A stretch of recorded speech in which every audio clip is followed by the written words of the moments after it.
Ladies and gentlemen, we are live. I've literally just got off the toilet seat. Such is my dedication to this game that is boxing.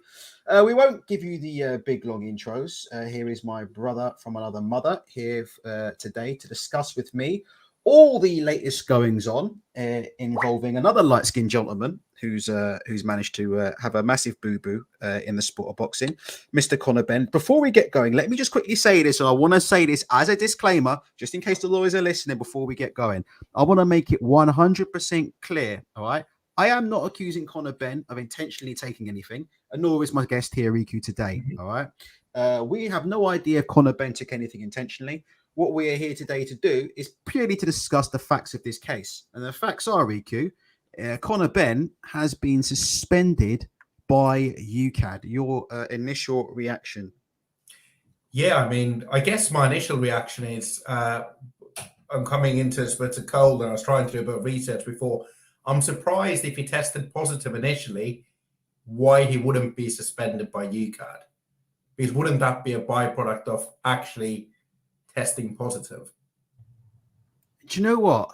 I don't know the full process. I want to let you talk on this first before I give my opinion, because what I'm thinking is I'm wondering if, well, yeah, provisional suspension, I guess, yeah. I was going to say, Riku, do they have to receive some kind of correspondence from Conor Benn? So does it happen where you test positive and straight away you get provisionally suspended? That's probably how it should be, right? But I was wondering if sometimes they have to get some correspondence first. So they have to ask you, did you fail the test? Is there a reason why you failed the test? Blah, blah, blah, blah. Before they can actually say, right, you're provisionally suspended or something. I'm just saying, the only reason I'm saying that is because it's no coincidence that he's handed in the document, because he's handed in this magical 270-page document, which we'll get into in a second, and he's been provisionally suspended. So as soon as he's actually started cooperating with the investigation, he's been provisionally suspended. So I'm not sure, Rika. There's definitely some massive fuck up here between the British Boxing Board of Control and UCAD. And I agree with you, Riku. I think if he hadn't failed both tests, I don't think we would have found out about this, and I think this would have swept under the carpet. I think the problem here is that he's failed too, and that's what's happened here. I think the first test, they were willing to let bygones be bygones there, but I think once he's failed the second one, and the Daily Mail have caught on, and then it got to be put in the public, somebody had to do something. But sorry, Ricky, please carry on. So I think the British Board of Control usually can probably ban you and say that you've come back with a negative test. You can't do boxing in this country or under a British license for the next 2 years. And most fighters are probably happy at that point to say, okay, I'm not going to box. So some of this feels to me a bit, and I don't know if you feel the same way, the British Boxing Board of Control, because they clearly can't do anything in terms of stopping him from fighting abroad, they've gone to UCAD and asked to ban him because I imagine other bodies, whether that be governing bodies in boxing or, whether that be doping bodies, they might have to abide by the UCAD rules. So it might be that actually they're trying to use a UCAD ban from stopping from boxing in other countries, and maybe that gives them more leverage, which they wouldn't have had before. Because I found it strange that Eddie Hearn, who's a British Boxing Board of Control license holder, could go to the Middle East, host a fight with a fight that's been banned from boxing in Britain, and the board couldn't do anything about that, and they wouldn't sort of sanction Eddie. So I feel like this UCAD move essentially forces the hand of Eddie Hearn and, stops effectively Conor Benn from doing boxing until he deals with this situation. Because otherwise it sets a dangerous precedent where you fail a ban in the UK and you say, sorry, you know what, I'm just going to box in the US or box in the Middle East. I'm not going to care about boxing in Britain. Yeah, no, I agree. How I basically think it's gone to a degree is this, and this is just my opinion. I just want to make it clear that what I'm about to say is my opinion, okay? I'm not making any allegations, but what I think's happened is the following, right? And then we'll talk about the implications, right? So what I think's happened here is that Conor Benn's had two problems with VADA tests, right? The British Boxing Board of Control found out. As Robert Smith said in his interview with Simon Jordan, immediately lawyers were on the phone, all right, telling him you can't do anything about this because this is not a Ucad test fail. So this had nothing to do with you. And this is one of the key things. When Eddie Hearn's been on Simon Jordan's show and been on other shows, and people are saying things like Eddie Hearn's destroying Simon Jordan in these debates. And I'm sitting here thinking, I'm listening to the same debate everybody else is listening to, and I don't see that. I'm thinking the stuff he's saying doesn't make sense. But we'll get onto that in a minute. But Eddie Hearn's sitting around telling people that, the British Boxing Board of Control are taking too long to deal with this issue. They're not fit for purpose, right? We're not the problem, all right? We're not trying to circumvent any kind of doping ban here. The problem is actually the system. The British Boxing Board of Control system is antiquated. When I think what's actually happened is Conor Benn has failed two dope tests. His lawyers, British Boxing Board of Control, have been informed. My guess is that Robert Smith is telling the truth, that his lawyers immediately got in touch and said, look, don't make a move here. Otherwise, you're going to be in trouble because you haven't got a leg to stand on here. He hasn't failed a UCAD test. You've got no jurisdiction over this whatsoever. Time would have passed when the British Boxing Board of Control would have had to consult their own lawyers and get their own ducks in order and cover their own bottoms before they decided to take any more action. They've then turned around according to their rules and said, look, as far as we're concerned, you failed these two tests when you were a British Boxing Board of Control license holder. And they've asked UCAD on that basis, who are the anti-doping body who handle anti-doping procedures. They've started an anti-doping procedure and they've asked UCAD to get involved and they've asked UCAD to handle it. And UCAD have agreed. And that's where we are now. And what I wanted to say, Riku, is the implications of this are quite large. First and foremost, we've got 73 in the chat here. Please feel free to hit the like button. If you want to be part of the chat and have your say, please feel free to subscribe and give your opinion. I really appreciate people watching. I know the Champions League is on, but this is quite a big story, so I wanted to cover it right now. But first and foremost, I think Conor Benn is going to get a ban. That is my opinion, as of from what I've seen today, is that I do believe now that Conor Benn is going to get some form of ban. Now, for me, and I could be completely wrong on this, I do believe the question mark is going to be, how long is the ban going to be? And let me say something, Rico, to let you talk. I think Conor Benn's PR and his handling and the advice he's been given during this situation is some of the absolute worst advice that a professional boxer has ever been. I'm not joking. I think Jimmy Savile had better PR advice than Conor Benn. And Jimmy Savile wasn't even alive, when such and such allegations came out. I mean, it is a literal disaster. And Riku, for those of you who don't know, Riku works in PR, so it is a literal fucking disaster. The way that Conor Benn's reputation has been managed, the way Conor Benn's reputation is being managed by his promoter, it's literally a how not to do on how to promote him. Just give us your thoughts on that, Riku, and then I want to put. So I think maybe we start from the beginning of how he handled it. So if you think about what Amir Khan did when Amir Khan had a adverse finding, he put his hand up and said, I agree, it's a strict liability offense. It's in my system, but, there's reasons why I believe that it's not, that, there's contamination or whatever that might be, right? But he at least admits it. Whereas Conor Benn started off by essentially saying, the findings are not true. I had too many eggs, right? And then the story kept on changing.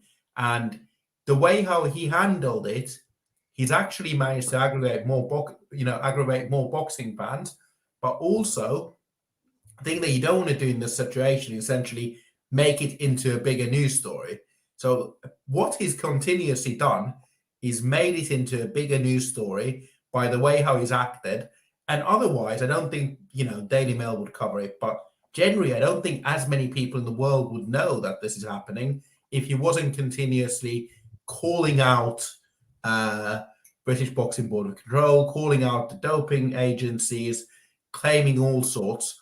And I think the worst thing that he did is go on that Piers Morgan interview, because why would he go on an interview with Piers Morgan, which is going to be seen by more people than something like a TalkSport chat, with Simon Jordan, or, go on IFL and talk about it, whatever you might want to do. Essentially, you don't want to go to the biggest platform to claim why you're innocent and behave the way how he did in that.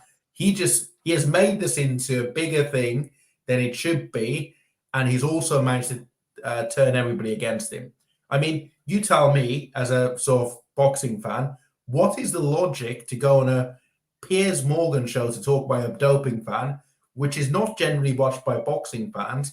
It's watched by people that are just general business people, right? Normally, you'd go on a sports show. If you don't want to go on a boxing show, just go on a sports show to chat about it. But going on Piers Morgan just highlights the issue, right? I mean, I would say, I mean, do you know what? I know it sounds fucking delusional, but at the risk of getting smacked in the face by Conor Benn, I would love to have just a one-on-one chat with him. Honestly, on a level, have a one-on-one chat with him and just say, mate, listen, honestly, off the record, mate, I can solve all of your problems today. And you're bang on about Amir Khan. Amir Khan gave us a masterclass in how you handle a PED test, which most people have already forgotten about and nobody cares about. Yeah. When you fail a PED test like what Conor Benn did, you come out and you turn around and you say, fuck, hands up, there was something in my system. I didn't intentionally take this. I must have eaten the wrong thing, or I trusted the wrong person, or something happened. I'm really sorry. I messed up. I apologize to Chris Eubank. I apologize for letting all the fans down. I will work 10 times hard again to regain all your trust. And I will, continue to take as many VADA tests as people want me to. And I'll continue to jump through as many hoops as I can to prove to you guys that I'm not an intentional drug cheat. P.S. If I have to serve a 2-year ban, I have to serve a ban because those are the rules. I respect Ucad and I respect the British Boxing Board of Control. That statement would have pretty much ended that story in a couple of weeks / months, and nobody would be talking about that today. His advice, going on Piers Morgan, like you said, going on an interview with Piers Morgan without being able to answer a simple, basic question. You're protesting your innocence and you're saying you've been stitched up by VADA, and you're saying there's this magical 270-page document that you have that can prove your innocence. And you go on Piers Morgan and you can't answer the most simple, basic question, which is, well, why don't you just give them the fucking document instead of coming on my show? Oh, because, it's a pride thing. It's a pride thing. Then he's got his dad. He's bringing his fucking dad on, and his dad makes it even worse. His dad ain't even in the fucking same room as him. I mean, they could have done the interview when his dad was in the fucking same room as him, so they could have at least made it authentic. But they got fucking Nigel Benn, on the fucking satellite collection. Nigel Benn on his fucking BlackBerry somewhere in the middle of fucking Tasmania, surrounded by fucking kangaroos, talking out of his backside, going, listen, mate, listen, I know my son, and listen, if my son did wrong, I'd ship him in. What did he say? He said he'd dob him in. Fuck off you would, Nigel. Fuck off you would, Nigel. You never would, mate. But he said, what made me laugh is he kept on constantly looking for validation from Piers Morgan by saying, you've met me, do you think I'm innocent? And Piers Morgan kept on saying, I've just met you. I can't. He kept on saying, you've met me, look me in the eye, you think I'm innocent? Of course, he's not going to say, yeah, I think you're innocent. It is fucking absurd. Like, whoever he's paying, it genuinely needs to, and he's paying somebody, needs to be fired. And to be honest, it makes him look even more guilty than he actually is, because it seems to me like Conor Benn, unfortunately, is delusional. Like, he would smack me about, he'd knock me out, he's much stronger than me, he's much tougher than me. But he is absolutely delusional, and he has no form of self-awareness. He has none. And this is what is common amongst athletes who, have got to the top or think they've got to the top. They get surrounded by yes people, Riku, and he's lost all sense. He's lost all sense of self-awareness there. I'm not gonna name who manages him, but most people in boxing, I know who it is. I would say, I think from a manager's side of, from a manager's job and his managers, they haven't done a good job in managing any of this, right? This is the point as a manager, you should say to your client, this is what you should do, this is what you shouldn't do. And at the point where they suggested that they go and speak to Piers Morgan, somebody should say, this is why it's not a good idea. And at least, road test and do an interview and see how he does and say, actually, look, this doesn't come across well. Right, rather than put him in there. Of course, Piers Morgan is going to cover the story, and I actually think Piers Morgan was fairly fair to Conor Benn about. Yes, he was. He didn't push him at all, and he still flopped the interview. Yeah, and it was a softball interview. Go carry on. Exactly. He used to study Hay. Do you remember when Hay said? That he? Do you remember when there was a thing where he said, "Well, what did he say to Audley Harrison?" it's going to be a one-man gang rape or something like that. Do you remember when he said that on TV? Yeah. And then he went on TV and he charmed Kay Burley. Of all people, Riku, he charmed Kay Burley. Then he was meant to apologize, and he came on TV to apologize, and then he said it's every man's right. No, this is the other one where he hit his aura, and he went on TV, and he's meant to apologize about it, and he said it's every man's right. If another geezer comes at you, then you need to come at them and hit them as hard as you can. That's what men are born to do. He kept on saying that, Sky, and she was he did say that. And he said that. And if you look at Kay Burley, she was creaming herself when he was saying it, because that's what David A is. Yeah. David A is a real man. And deep down, she knows it's the truth, right? Yeah, so it exactly. Is what it is. Exactly, because David A just told it how it was. Do you know what I mean? It was what it was. But getting back to Ben, I just think, bottom line of it is this, for those who are just tuning in and listening today, I could be wrong about this, but I think Ben is going to be banned. And I'm not sure, and this is what I want to get into next, right? So for those of you who are just listening now, he has submitted this magical 270-page document, has now been submitted to Ucad, right?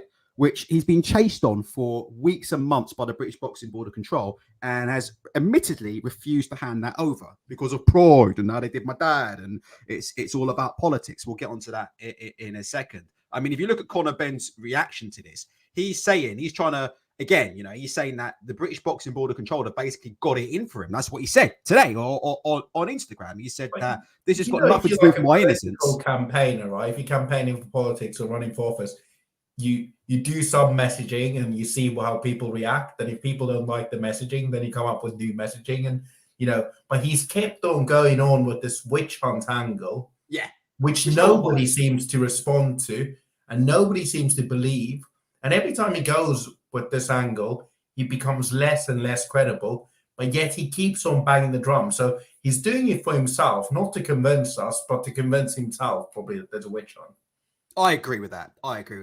Now, in terms of the ban, he's handed over that 270-page document, right, to Ucad. So big shout out to Conor Benn. He is now officially, all right, cooperating with the investigation. By the way, I'm not going to mention names, but shout out to a couple of people on Twitter. You know who you are. It was a fine discussion. I had a discussion with somebody literally only last week who was telling me on Twitter that I had got this whole story all wrong, that there was nothing the British Boxing Board of Control or UK could do, and told me that this was not a doping issue because, the British Boxing Board of Control can only initiate a doping investigation in reference to a UCAD failed test. Well, that's today has been proven to be complete bullshit. And we'll get on to Eddie Hearn in a minute because I hadn't even started on him. As is some of the stuff that Eddie Hearn was telling Simon Jordan in that debate in which he quote unquote destroyed Simon Jordan, according to certain individuals, right? This was the Eddie Hearn who sat up here on Simon Jordan's show and told him that Simon Jordan didn't know what he was talking about, and that the British Boxing Board of Control have sent him emails telling him and assuring him that that they do not recognize VADA. And he kept saying repeatedly, UCAD do not recognize VADA. Listen, UCAD do not recognize VADA. Big shout out to Eddie Hearn today, because that's been now 100% officially proven to be complete and utter horse manure. Now, I don't see, with the strict liability rule and what's happened with Amir Khan, right? If you use the Amir Khan case as precedents where UCAD say, look, we don't believe you intentionally ingested these drugs, but strict liability rule, 2-year ban.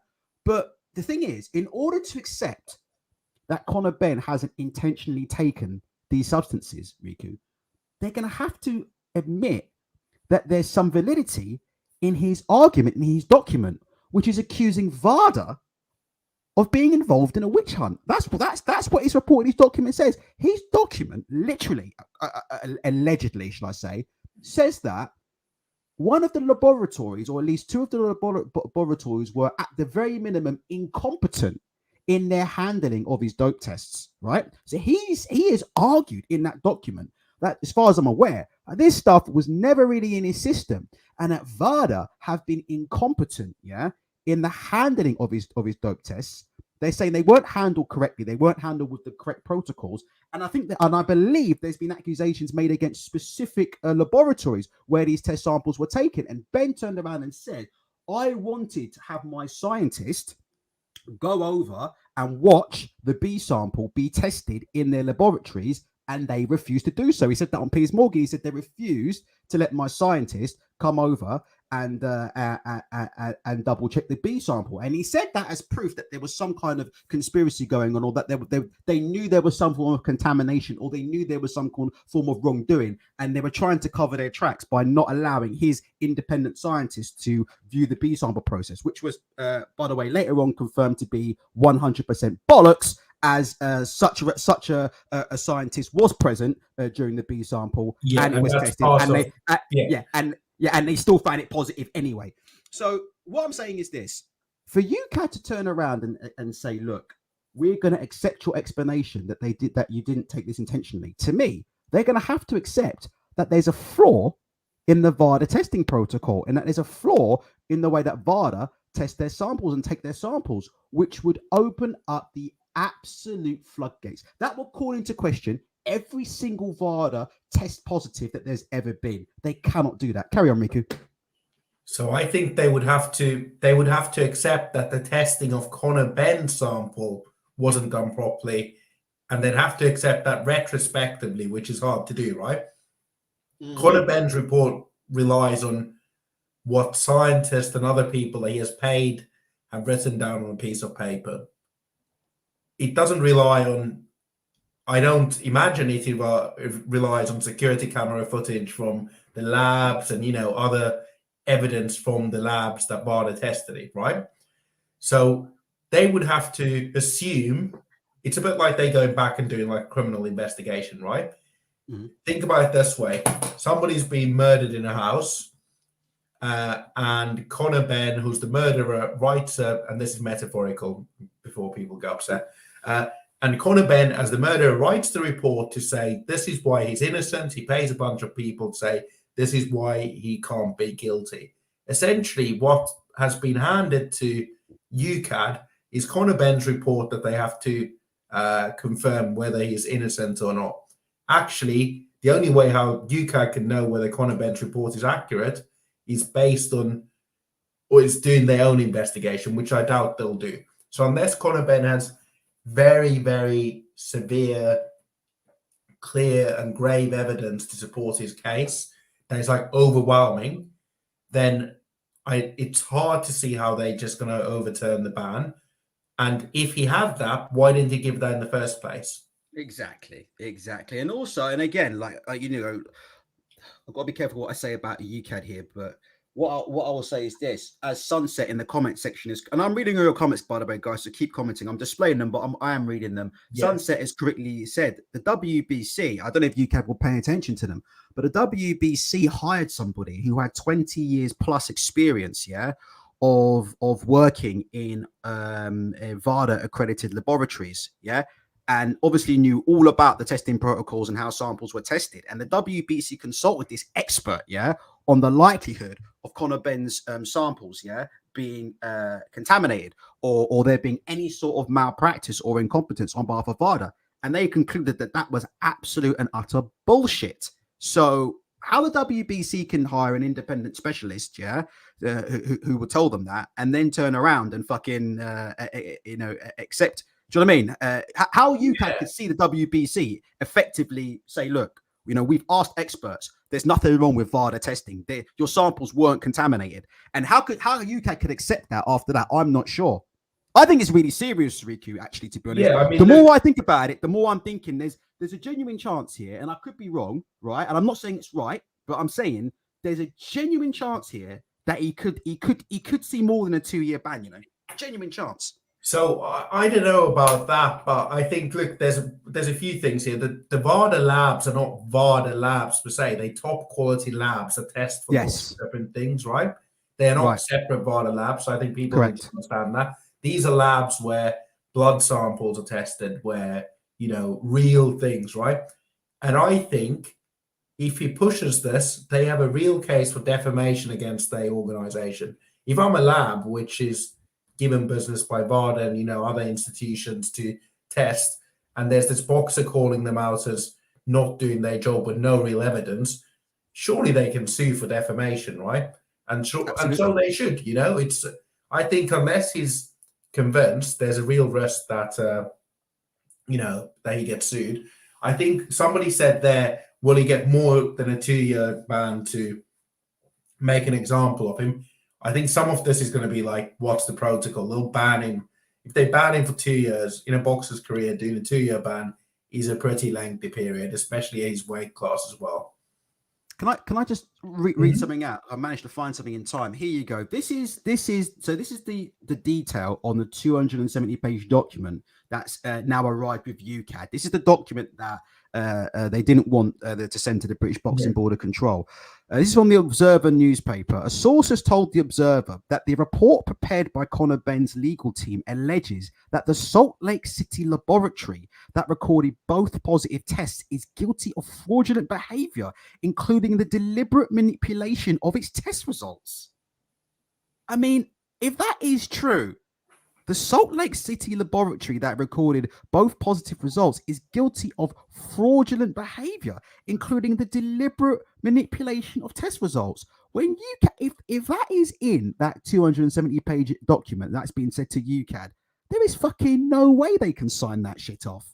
There is no way UK can say, yeah, you've got a point here. This is legit. Like, this laboratory might have actually been guilty of fraudulent behavior and deliberately manipulated your test results. There's just no fucking way, because of the kickback from that would be absolutely fucking ginormous, which is making me think here they might have no choice here. And I could be wrong. I'm just saying they might have no choice here, but to turn around and say, look, you're fucked. Yeah, I mean, so just looking on the VADA website, what is the Salt Lake City lab? It's Salt Lake City, Dr. Daniel Aisha, president, the Sports Medicine Research and Testing Laboratory. Send me the link, Riku, and I'll get it up on the screen. Just quickly, just post it. Carry on. Yeah. Like, these are not Mickey Mouse laboratories. People just need to.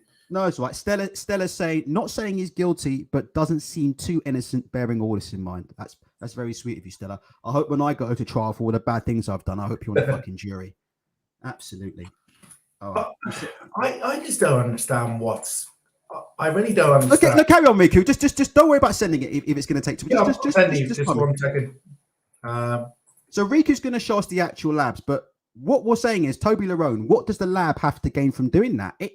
I don't think people understand the nature of Conor Benn's defense. It is absolutely unbelievable. Right, Riku's sent me the link. So these are the labs in which they do the testing. So I'm just going to bring that up. Carry on, Riku. Yeah, and I'll send you a link for the profile on the guy on LinkedIn. That's this guy was the guy that's the lab director, Dr. Daniel Eichner. He was the science director for USADA, so US Anti-Doping Agency, and he's been the executive director and president for this lab for 12 years. He's clearly a distinguished anti-doping doctor. Essentially, what Conor Benn is alleging is the operation that he runs deliberately spiked Conor Benn's test results as somebody said, for whatever reason. I don't know why, but how these things work, right? They double blinded. You have a data set. They look it on a computer and you have a test tube. You don't know whose it is, but they probably just look through the systems to figure out it's Conor Benn's in the UK. In Salt Lake City, flew over from the UK to Salt Lake City. They found out it's this welterweight boxer called Conor Benn before his fight against Chris Eubank Jr. And they didn't like the fact that he kept calling out 50-year-old boxers and stuff. Exactly. And then they spiked that. And then in order to cover up their tracks when they had their own scientists there to check the B sample, they had to try and figure a way to spike that while the scientist wasn't looking. Maybe they sneezed or something. And that's how they got Conor Benn. Sounds plausible. I don't see. How are Ucad going to look at? I mean, like I said, maybe the Observer have got it wrong, and like I said, that's why I'm saying allegedly. Maybe the Observer have got it wrong, but if the document is saying that, if that's the main basis of Conor Benn's argument, how the fuck are they going to be able to say, look, here, these are the mitigating circumstances? I don't know how they're going to do it. I think he hasn't got a defense. That's what I'm saying. Like, what is his defense? Like, I think it just undermines boxing yet again, and that's my problem. So if we think about this in football terms, if a player gets banned by the FA playing for, say, Arsenal, they get banned and they pop, and then Ucad bans them for 2 years. You're not just sending them on loan to the Serie A for 2 years to play there in Italy or maybe in Spain in La Liga, and then they just sort of turn up, right? It doesn't make any sense. Like, as a sports, we should, and the promoter here, and we'll get to Eddie Hearn. Yeah, we'll get to it right now.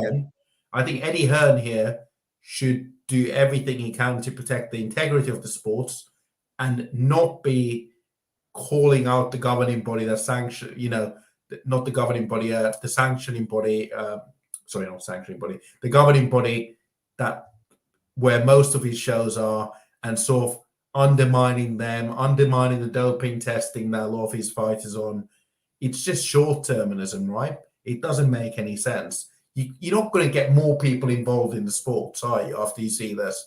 You're not really saying this is a sport where I'll be getting my kids involved, because if everybody's, if nobody wants to obey the rules when it doesn't suit them, it doesn't really talk well to the thing that we've all been taught, that boxing's all about, respect and, doing the right thing and having this code of honor.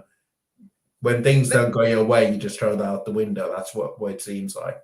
Let's talk about Eddie Hearn's role in this, because I've got an interesting theory about Eddie Hearn in this. Before we do, let me just remind you, Riku, of something that Eddie Hearn said when it came out that Conor Benn had a problem with VADA testing. Here we go. On the night. Secondly, I could have done this fight in many different places around the world. You can't do it. You've seen the feedback, you've seen the response. He has to clear his name, or he has to have his case heard. So what we are not going to do, and what we won't accept anyway, is just to go and get another license and put this fight on in December. No. Let's have the process, go through the legal process of Conor Benn, and then we see what the result is. This is a man who allegedly destroyed Simon Jordan in a debate with some of the most nonsensical arguments I think I've ever heard in my life. But I think Eddie Hearn is now flying very, very fucking close to the sun now, to be honest with you, very close to the sun. And I'll tell you why. You heard in that video that we just played there, right? When it came out that Conor Benn had failed a drugs test, and mind you, bear in mind that when Eddie Hearn did that interview, he'd known for months, right? He'd known in July that Conor Benn had a failure. That wasn't just when he found out. He knew in July, right? And blah, blah, blah. But he has said there, and you see him there, he has said, we're not going to try and hold this fight elsewhere. We're not going to try and, promote Conor Benn elsewhere. He needs to go through the proper legal processes, and he needs to clear his name. Conor Benn, I said at the time, Conor Benn has not cleared his name whatsoever. And now we've got a situation where this is the following. We've got a fighter who has been provisionally suspended, backdated to March the 15th. Meanwhile, the promoter has been actively out there promoting him, right? Actively attempting to promote Conor Benn and actively attempting to get him fights while he's in the middle of a doping investigation. And that's the bottom line of it. And somebody came to me and said, no, Ultra, you've got it wrong. Somebody said there is no doping investigation because there can't be a doping investigation because he never failed a Ucad test. Well, today we officially know that is complete and utter bullshit. There is a doping investigation going on. It's been run by Ucad and the British Boxing Board of Control, and they provisionally suspended Conor Benn. So what I'm saying is this: Eddie Hearn has been promoting and actively attempting to promote and get and put a boxer in the ring who is currently under investigation for fucking doping. I just feel, first and foremost, from a moral perspective, yeah, it's absolutely outrageous. But I think also, and I'll try and find a ruling in a minute, there is a ruling in the British Boxing Board of Control's rule book, and it says that all license holders must fully cooperate, yeah, with anti-doping investigations, right? Yeah. And I don't think they're going to do anything about Eddie Hearn yet, but I'm pretty sure there was an anti-doping investigation that's been going on for a number of months now, not just started today. It's been going on for a number of months, right? Initiated by the British Boxing Board of Control and being ran by Ucad. And despite that investigation, I believe that Conor Benn's promoter has been actively attempting, all right, to get him in a fight, actively attempting to seek out fights and actively attempting to promote fights involving Conor Benn when he's in the middle of a British Boxing Board of Control investigation. I would say personally, I don't consider that cooperating with the investigation. I would also say Conor Benn refusing to submit his 270-page document before yesterday was also not cooperating. I think Eddie Hearn is flying very, very, very close to the sun here. And I think that the best thing for him to do, and I know there's a lot of Matchroom fans that love listening to the show. You can say what you want about me, but I'm telling you right now, and Eddie Hearn's not a stupid guy. He will stop now immediately. I think that all Conor Benn's fights will be off. I don't think we're going to see Conor Benn in Abu Dhabi. I think Eddie Hearn has no choice now but to pull the whole plug on Conor Benn. Because if he gets one of his stupid ideas, like he did when he wrote that fucking stupid book on Amazon about being fucking relentless when he inherited his fortune from his father. But if he gets one of them fucking stupid ideas again, yeah, all right, he could really be in line, yeah, for some sanctioning here. And let me just say, Simon Jordan, I think, asked Robert Smith that during their interview on Talk Sport when Robert Smith was interviewed by Simon Jordan, and he asked them, and he said basically, is Eddie Hearn beyond any sanction or reproach? And Robert Smith said he wouldn't comment on that time, but I do think he's in a bit of trouble there if he carries on. Sorry, Riku, for yapping on. Please carry on. And at the very least, I mean, Conor Benn's management has actively obstructed any investigations or not cooperated, right? So what will be interesting to see if we saw a similar situation with a smaller promoter where they were behaving the same way, would the board have the same patience, right? I doubt so. No way. And, you know, again, we're coming back to this 270-page document.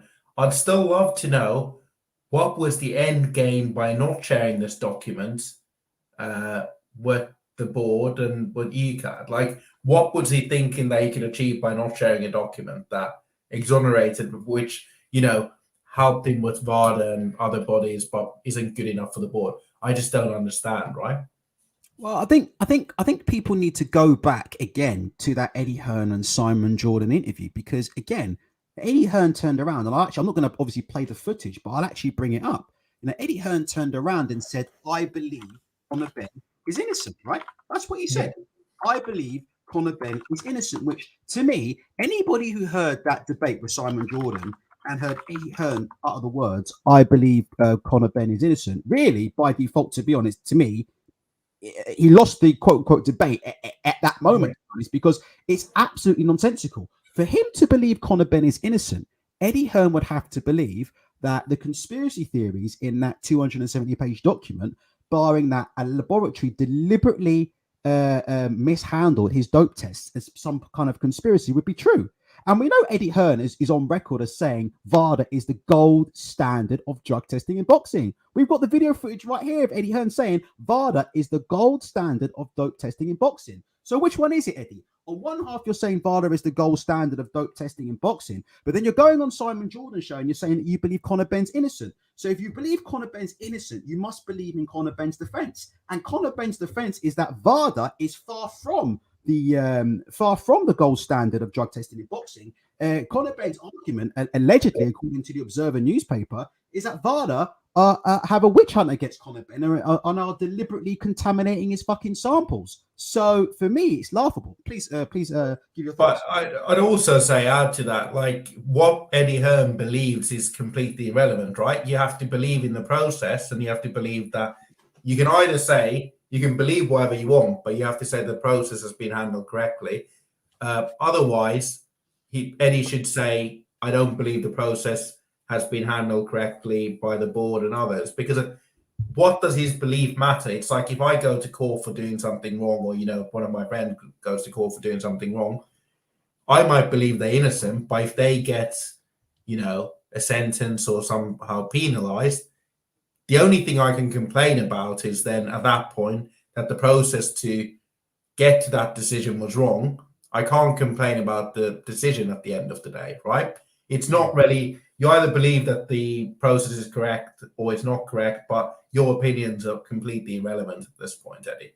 Well, someone should ask him, and this is what I'm saying, and this is what I'm saying about the media, because I've been getting flack on Twitter for saying that the media are an absolute joke. I mean, what I've said is, and I'm on record as saying this, I mean, the fact that we had to wait 6 months, until after we found out about, you know, Conor Benn failing a drugs test, for Eddie Hearn to get in the studio and be thoroughly questioned by Simon Jordan, tells you, all the problems that they exist with the British boxing media. You know, it tells you the truth that most of them just aren't fit for fucking purpose whatsoever. But I think the next question that really should be asked of Eddie Hearn is, are Matchroom going to continue to have their fighters participate in VADA testing? What's the situation with that? We know Eddie didn't want Joshua Barazzi to fight John Pascal. Eddie Hearn said the reason why I didn't want Joshua Barazzi to fight John Pascal is because there was no guarantee of VADA testing, right? There was no guarantee of VADA testing. Well, now he appears to be siding with somebody who's saying that the entire VADA testing process is fucking completely corrupt, full of malpractice and fucking incompetent. So which one is it? I'd like to know in the next interview. What is Matchroom's position now on VADA testing? Will Matchroom fighters be going through VADA? To be honest with you, here's the question, Riku, and I don't know if anybody in the chat has an answer for this. If you're Matchroom boxing, right, and one of your fighters is going to start taking VADA tests, and you believe that these tests, right, are incompetent, yeah? You believe the people handling these samples are incompetent. You believe that the laboratories are incompetent. Why would you continue to allow your fighters to enroll in VADA testing, like Anthony Joshua, who Anthony said involved in VADA testing? If you believe what Conor Benn's saying is the truth, that these VADA these VADA testing protocols are so fucked up and so messed up that they can basically ruin a fighter's career by messing up his fucking samples and saying his samples have got clomiphene when he doesn't have his samples. Why are your fighters still being fucking tested by VADA? Why is Anthony Joshua still being tested by VADA? Surely now, if you believe Conor Benn's innocent, you believe that VADA, are incompetent. And if VADA are incompetent, you should be advising all of your Matchroom fighters to no longer take VADA testing, or they can fuck up your sample and get you banned to rights for life and end up getting you a ban from Ucad. Sorry, Enrique, please jump in. Yeah, I just shared the link where they congratulating VADA Anthony Joshua for doing the testing for the Franklin fight. I agree. I mean, look, you either believe that the testing's correct, good or not, or then that's a lot younger for me, isn't it? You believe that the testing's correct. Also, you have to believe that the process the British Boxing Board of Control undertook when they found that result was correct or not. Otherwise, you should be calling out the board. But I don't know. I think it's just all embarrassing, and it's all designed to confuse punters and boxing fans to say, you know what, he must have a case, and you don't understand. You're just a fan. But it should never be that complex, right? Sports should always be, that's why it's a strict liability offense. It shouldn't be any more complex. The fact that nobody's actually backing the claims of Conor Benn apart from Tony Bellew and a few others, but nobody. Oh, let's talk about him. Let's just quickly say, did I don't know if I can get this up, guys in the chat. Press 1 if I'm right, press 2 if I'm wrong. Did Tony Bellew legitimately go on IFL TV and do an interview, and in that interview state that he didn't believe that Conor Benn took any performance-enhancing drugs because, as far as he was aware, it was not a performance-enhancing drug. Yeah, he said, didn't he say, well, all I know it's a fertility drug, and why would a 25-year-old guy need to get fertile or pregnant or something like that? Tony, but he said, he started that by the caveat, I'm no expert on drug stuff, but why would again, stop being ignorant, Tony. You know exactly. He knows. And I mean, Tony, of course, Tony knows. Tony knows, right? And Tony, like I said, was allegedly a world-class boxer and fought in fights where millions and millions of pounds were on the line, yeah? And he would have had nutritionists and people around him, professional people around him who knew what they were fucking doing. Tony Bellew knows the difference between a banned substance and an unbanned substance. Tony Bellew knows that there's something called the World Anti-Doping Agency prohibited list, okay? Is clomiphene on the World Anti-Doping prohibited list? Yes, it is, because it's a PED. End of discussion. So Tony Bellew, trying to come out and confuse the waters and say things like, well, I don't know and all that. I just think, Riku, like I said before, the other thing to take away, Riku, is with the exception of a few, and I'm not a journalist, and I don't consider us journalists. We're not part of it. We're just on watchers. We're like the vultures watching the carcass being stripped to the core here, yeah? But I think what it shows here, Riku, is that the British boxing media here isn't fit for purpose, because you've got people out there, not mentioning any names, right, who are, making content and putting content out there and going on these IFL TV channels, and they're going on these channels on the basis that they're being impartial and biased, when actually, really, they're not impartial and not biased at all. Like how many of these DAZN cheerleaders have we seen now try to come out and tell us, well, it wasn't a performance-enhancing drug. Well, Conor Benn could be telling the truth. Well. And it seems to be continuing. They all want this to go away. Talking points, right? They're parroting the same talking points. What about Tyson Fury? What about Solane Tete? They just want this to go away. Because they don't give a fuck Tyson Fury suffered a ban. Exactly. Canelo suffered a ban. Khan suffered a fucking ban. Khan, everybody Kid Galahad served the ban.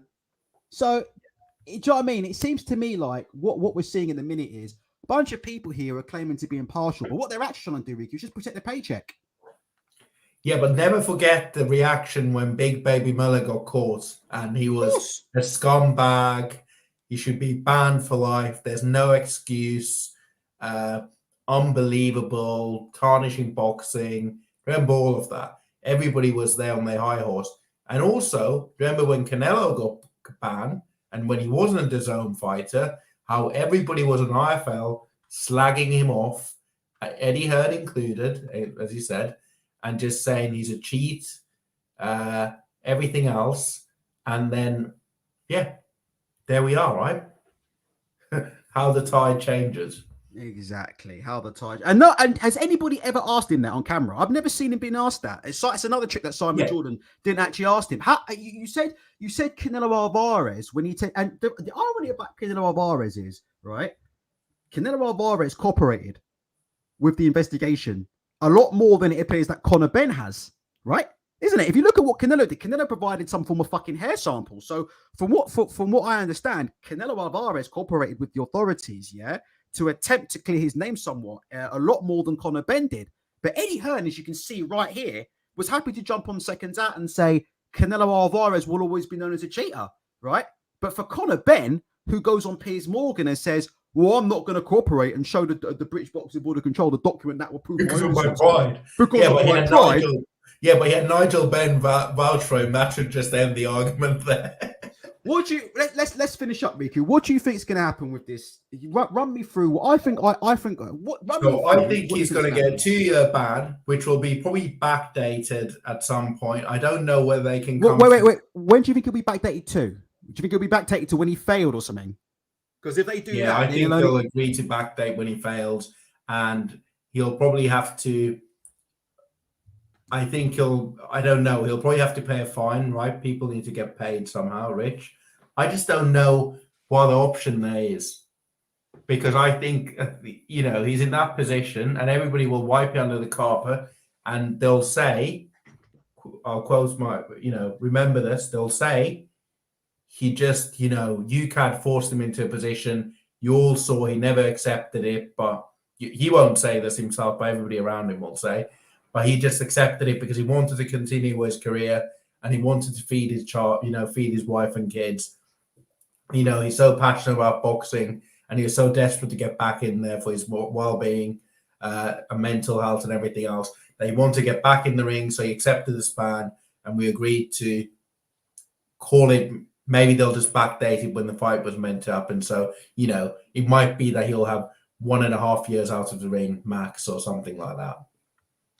Okay, we'll have to wait and see. Well, actually, he's already 1 year out of the ring, but he might have like another year after this or something. Before I give mine, let's have a look at my. I think because somehow I've lost it. I fucking lost it. But if you look at my original prediction, which I can now no longer find, it is getting very, very, very, very close.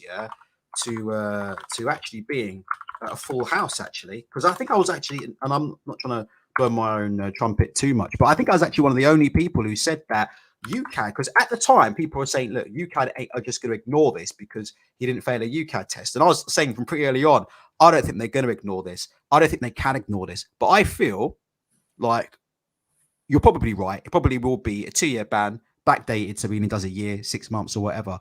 But I do think, right, that this story is a story because of the way that Conor Benn's handling it, but also because of the media attention it's getting, right? You've got people like Rayeth Al-Samari on it. And these are people who are very, very keen here on the British Boxing Board of Control and UCAD making an example of Conor Benn. Like, whether they like it or not, like, the media do appear to have an opinion here, and it Because does he seem went like to Piers Morgan, the dumb well, guy. there you go. Why? Certain elements of the media, right? Certain elements of the media who do control the narrative, I think, are very, very. They want to see Conor Benn being made an example of, and I think the reason why is because he tested positive twice in a space of XYZ months, and I think that's the problem here. I think the problem here is that he hasn't tested positive. I know it doesn't matter in the grand scheme of things, right? But I'm just thinking here, I think the problem they're going to have here is he's tested positive twice for the same substance in X amount of months, right? It's very, very hard to prove, yeah, that, you know, you didn't intentionally take something when you tested something for fucking twice on 2 separate fucking tests over X amount of months. And I think because of the fact he's failed twice, I just think that it is going to, they are going to look at it as a fucking severe issue. And it does make you think there's a Liam Cameron type 4-year ban. Jeez. Because Liam Cameron didn't admit any wrongdoing. And when I spoke with Liam Cameron about this, he didn't admit any wrongdoing. He had tiny traces of cocaine, which he said his argument was it's from handling notes, no performance enhancing, and it was like on fight week. So like the tiny traces could have only been essentially be doing cocaine on fight week, or, you know, he was handling notes and he had tiny traces. It was the post-fight doping test.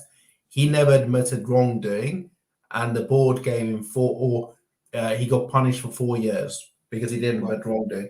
The board offered him, and he's said this in the interviews and people can look up on YouTube, the board offered him 18 months if he admits wrongdoing. He did admit wrongdoing, but he ended up getting 4 years for not admitting wrongdoing. So I think that's essentially the standard, right?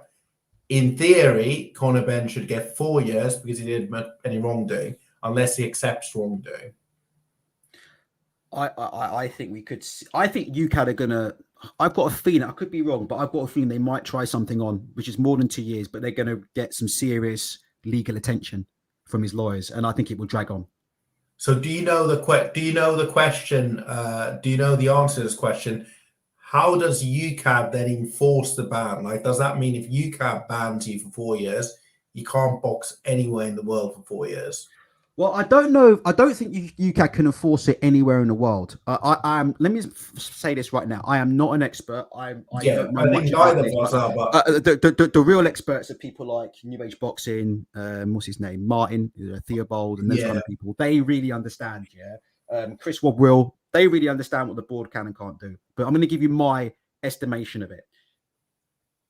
They can enforce it, and some people say they can enforce it in the UK. To be honest, right? I'm not even sure if legally they could say like Conor Benn couldn't fight, under another jurisdiction in the UK. I think how they try and enforce it in the UK is they say, look, right, as far as we're concerned, you can't box in the UK, and you can't box under our infrastructure in the UK. And our infrastructure basically includes our fighters, our trainers, and our licensed promoters. And that's how the British Boxing Board of Control would enforce that in the UK, right? They would turn around and they would say, look, you know what I mean? As they did with the Eubank fight, you can't, they say basically you can fight in the UK if you want, but you can't fight using any British Boxing Board of Control licensed trainers, promoters, and you can't fight against another British Boxing Board of Control licensed fighter. So you're just fighting essentially. You just get released from your contract. Exactly. So basically, you're not fighting anybody, right? In terms of abroad, they can't enforce it, but they do have relationships with different commissions that are abroad, right? Yeah, and that's what we've seen recently. We've seen Las Vegas Commission and we've seen the California Commission both come out and say, we would not license Conor Benn to fight. Now, what it will mean is Conor Benn will end up fighting in Saudi Arabia or Abu Dhabi, where they don't give a shit about that kind of stuff, right? But that's the answer to your question. It's down to the discretion of the individual governing body. But a lot of them worldwide respect the British Boxing Board of Control and will not allow somebody who is, especially now, he's been provisionally banned now. So it's not just like, oh, is he under investigation? Oh, you're wrong. It's not a doping investigation. He's being investigated for misconduct. No, he is serving a provisional fucking ban for doping from an organization that adheres to the World Anti-Doping Agency Code. It's going to be very, very fucking hard for him if he continues to fight to have any kind of credibility left, Riku. Sorry, I'll let you finish off. No, I agree. We also have Porky Ross in the audience, who has just texted me to ask, has Eddie ever been asked about Dr. Oz? because it seems a lot of his fighters have worked with doctors, and I mean that was a big thing when this whole thing happened initially, right? I don't think I've ever seen Eddie being asked about doctors and Conor Benn or fighters, and I think that's just another example of where the boxing media is essentially giving platforms for these fighters, for these experts and fighters and commentators just to air their opinions to the fans direct without any real questions, right? I think there's a series of questions you can ask about doctors, like, because, you know, where does Conor Benn get this? What's the involvement of doctors, you know, with Conor Benn? Let me answer that question. The reason why I haven't spoken much about doctors on this channel is for a very specific reason, because there was a video done by individuals who actually have worked with doctors before, right? They've worked with him. I can't remember. There was some boxing channel, some obscure boxing channel somewhere involving some big hench guys, I think from Birmingham, who clearly know what they're talking about. And they said they've known doctors personally, and they've known doctors for a number of years, and they were convinced that his name was being unfairly dragged into it and things. But Porky's right. But shall I tell you what? There's somebody else really who should be asked a question of, and it ain't doctors. There's somebody else that should be being asked questions, and it's somebody who's deactivated their Instagram recently. And I'm not going to name this person, but it's somebody who I've been told has deactivated his Instagram, and I believe he may have had the job title. His job title may have been something like performance head.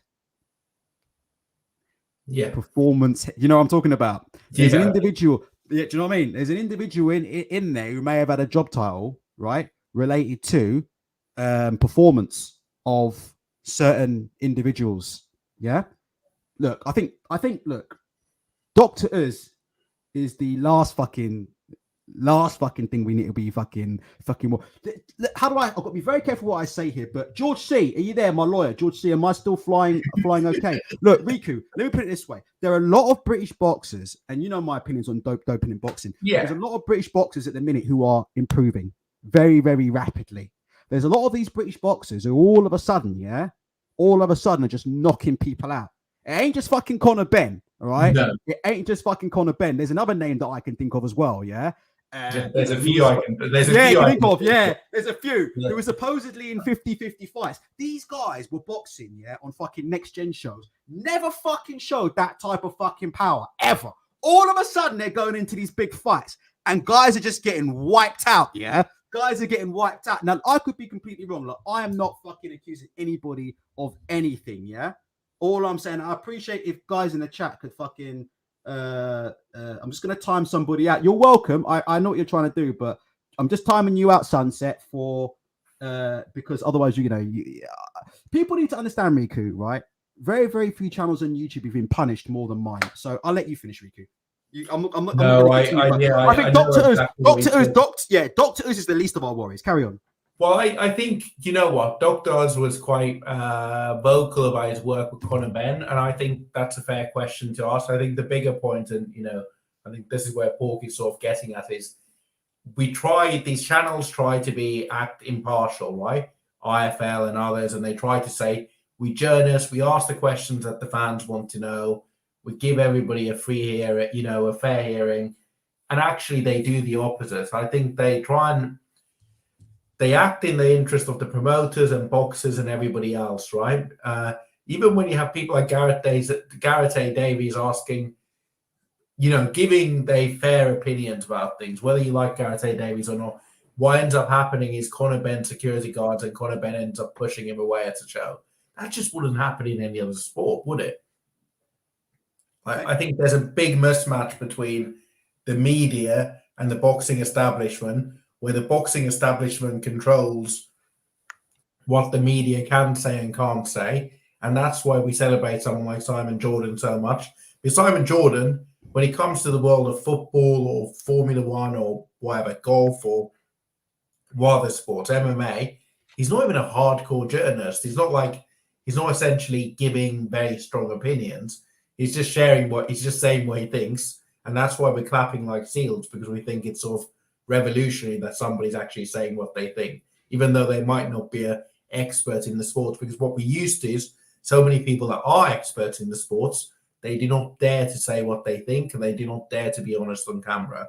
And I think the fans are really shortchanged, and that's why many fans are flocking into following MMA and UFC and all these other sports, because all they want to hear, all they want to be is like, they want to be treated like adults. If somebody's a good fighter, they can tell somebody's a good fighter. They don't need to be told that somebody's a good fighter when they watch them fight, but nor do they need to be constantly hoodwinked by managers and promoters and others that are cheerleaders for these fighters. Yeah, no, I agree. All right, Riku, the show goes on. Give us your final thoughts, and then we'll sign out. Well, let's see what the next step is. But I think it's an interesting story, and we'll see when Eddie Hearn has his Sunday sermon or Monday mass on IFL how he's going to spend this one, right? Yeah, with Very Cougs. See. With Cougs. All right, mate. Take care of yourselves, everybody, and take care of each other. Cheers, later, all. mate. Bye.